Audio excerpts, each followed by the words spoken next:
Ya, saudara, Anda kembali menyaksikan Bisnis Talk. Kita lanjutkan diskusi kita dengan Pak Hasan. Pak Hasan, kalau kita lihat ini kan fenomena di medsos banyak sekali yang pamer portofolionya. Kemudian juga ada pom-pom saham. Untuk hal itu, apa yang dilakukan oleh otoritas bursa agar para investor bisa berinvestasi secara sehat dan juga untung gitu? Sekali ya, mungkin ini tidak terlepas. Oke.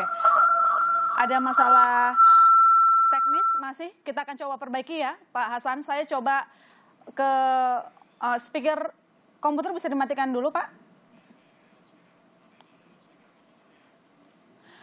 Oke, saya ke Mbak Titis dulu. Mbak Titis, kalau kita lihat sekarang ini banyak sekali yang pamer portofolionya gitu di Instastory, mau Instagram, kayaknya itu kayak keren gitu ya kalau investasi saham, seru gitu. Nah, bagaimana peran media bisa meluruskan hal ini? Maksudnya kita pun berkontribusi untuk mengedukasi bahwa kalau kita lihat para bapak-bapak saham gitu ya, tokoh-tokoh saham selalu bilang kalau Anda mau gaya-gayaan, mau senang-senang doang, Anda nggak akan kaya juga gitu. Iya, betul.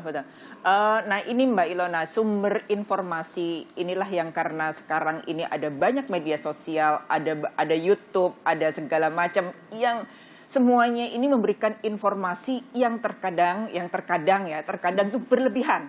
Terkadang berlebihan, dan terkadang itu karena mereka melihat Instagramnya si A memamerkan portofolionya begini, seolah-olah mereka itu sudah cuan sangat tinggi. Padahal mereka juga belum mengetahui bahwa yang ditampilkan itu sangat sedikit. Nah, banyak sekali sebetulnya informasi yang terpercaya yang bisa diakomodasi oleh para calon investor, baik itu di pasar modal ataupun di tempat-tempat portofolio lainnya seperti Bitcoin dan lain sebagainya.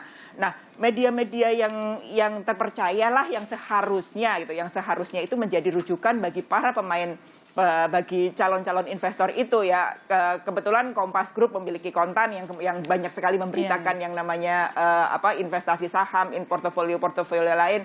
Nah, inilah yang sebetulnya menjadi pekerjaan rumah bersama, bagaimana kita benar-benar mengedukasi, tidak sekedar silap dengan yang namanya pom-pom, pamer-pamer portofolio, tapi tanpa tahu bahwa yang dipamerkan itu memiliki resiko, karena tingkat resiko seseorang itu kan memang sangat berbeda dengan satu sama yang lainnya. Ada yang menggunakan segala daya duitnya, istilahnya tabungannya untuk dialokasikan ke sana, padahal juga tidak sehat juga gitu. Ada ilmunya yang seperti itu. Nah, ilmu ini yang tidak dikuasai gitu. Nah, ini kan bisa harusnya menjadi, sebelum terjun baca-baca dulu sumbernya, harus belajar teknikal, fundamental, Anda mau jadi investor apa gitu kan. Saya coba, ini sudah bergabung bersama kita Pak Budi Frensidi, pakar keuangan dan pasar modal. Selamat malam Pak Budi. Malam. Oke, Pak Budi, kalau kita lihat sekarang kan banyak sekali fenomena orang pom-pom saham, pamer portofolio di medsos, ujung-ujungnya juga kalau kita lihat banyak sekali akhirnya salah kaprah soal investasi saham. Nah, apa yang bisa Anda lihat ataupun berikan saran kepada otoritas bursa supaya kita pun ikut melindungi para investor supaya tidak terjebak buntung juga? Iya, bahwa edukasi yang dilakukan ya harus terus dilakukan, terutama terhadap para milenial dengan modal terbatas. Mereka hanya mengetahui bahwa sepertinya pasti untung, padahal yang namanya saham itu kan selalu ada unsur spekulasinya. Artinya bahwa walaupun kita menggunakan analisis teknikal fundamental pun ya itu tidak ada yang menjamin akurasi itu akan selalu sesuai dengan prediksi. Ya, jadi katakan sebuah saham itu memang secara teknikal dan secara fundamental begitu bagus ya, sehingga ya intinya kita siapapun juga akan merekomendasikan untuk membeli saham itu. Tapi jangan lupa kalau ada satu investor besar yang akan keluar dari saham itu dalam jumlah besar, maka kenaikan yang diharapkan itu tidak terjadi. Ya, kenapa? Karena antara demand dan supply-nya lebih banyak supply. Dan itu saya alami sendiri ya, bahwa tidak ada alasan untuk saham tertentu katakan akan tidak naik gitu. Tapi yang terjadi di pasar itu baik dalam minggu itu ataupun di dalam bulan itu, saham itu tidak mengalami kenaikan. Kenapa? Karena jangan lupa mungkin ada sebuah atau seorang institusi yang akan keluar dalam jumlah besar untuk saham itu. Ya dia keluar karena mungkin butuh likuiditas atau melakukan rebalancing dan lainnya. Risiko yang harusnya dipahami oleh semua investor begitu ya. Anda berani main saham, pengetahuan juga harus diperluas. Pak Hasan, kita mencoba menghubungi lagi Pak Hasan. Tadi ada masalah teknis. Pak, saya kembali ke pertanyaan awal saya dan sudah kami diskusikan tadi dengan Pak Budi dan juga Mbak Titis. Kalau kita lihat fenomena orang main saham, sebenarnya mereka senang gitu. Kalau mereka punya niat pamer kan artinya bangga ya jadi investor saham. Tapi masalahnya sekarang adalah ketika ada tren pom-pom, ketika orang pamer portofolio mereka tapi kadang ikut-ikutan FOMO gitu, nggak punya keputusan jelas diri sendiri. Bagaimana untuk otoritas bursa mengawasi ini supaya para investor juga untung, bukannya buntung? Ya, tentu ini fenomena yang kita cermati dan memang kami di bursa sudah memperingatkan kepada investor, terutama para influencer yang memiliki banyak followers dalam hal ini, yang kelihatannya dalam melakukan ajakan untuk membeli dan investasi saham ini dilakukan dengan cara-cara yang kurang benar. Dan kami bahkan menyediakan program edukasi khusus berupa influencer incubator yang sudah kita mulai sejak 2-3 bulan ini, melanjutkan program sejenis di 2 tahun yang lalu.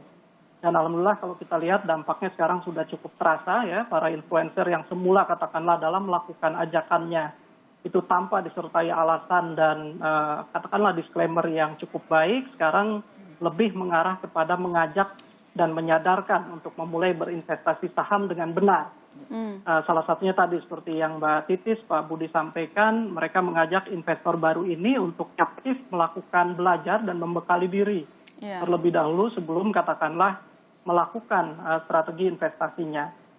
Nah, di sisi lain, kami juga tentu melihat bahwa sebetulnya yang menjadi titik penting adalah menyadarkan para investor itu sendiri.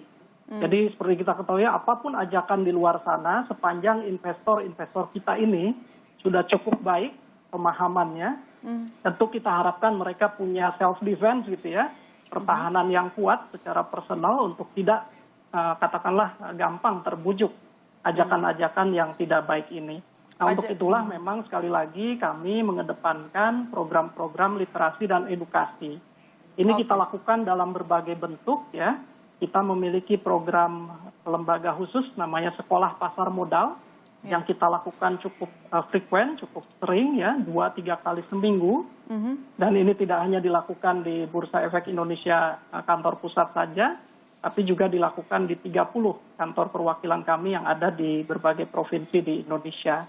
Lalu kami juga menyediakan kolom khusus edukasi digital di website resmi kami ya, di mana para investor pemula ini dapat bersama kami mengikuti roadmap atau perjalanan tahap demi tahap dari mulai persiapan awal, pemahaman dasar sampai dengan menjadi investor yang mahir. Nah, itu mungkin yang selama ini kami lakukan dan memang tentu harus terus kita lakukan. Oke, baik, itu komitmen dari Bursa Efek Indonesia. Tapi pertanyaan berikutnya adalah bagaimana banyak sekali fenomena orang yang tadi saya sebutkan, ada yang ngutang untuk beli saham dan lain sebagainya macamnya. Ada juga jasa pinjaman untuk beli saham. Apakah ini jadi solusi atau justru bisa menyerang di belakang hari? Jangan kemana-mana saudara, kami masih akan segera kembali.